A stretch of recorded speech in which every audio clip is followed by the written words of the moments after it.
just putting in some drops here. So the drop is the little bit of tubing that goes from your lines, your lateral lines to your tree. And your tap's on one end and there's a fitting on the other end that's got 2 holes that goes into your line. So we have a tubing tool right here. It's able to have 2 clamp on 2 sides of the tubing. And what we usually do is cut a little section out. Just helps keep your line nice and tight as you can get it. Any bit you can take out is slack that you won't have to deal with later in the season.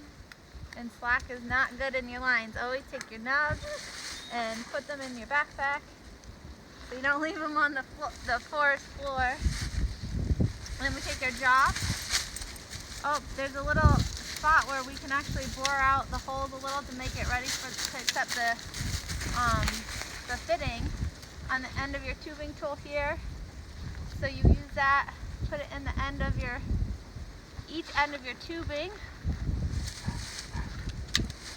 Just makes the fitting go in a little bit easier. I like to get it started on one side and then fold it, make sure it lines up nicely, and then push the 2 together and unclamp, and you've installed your drop. It's all ready to be tapped in come January, February. You're ready to go.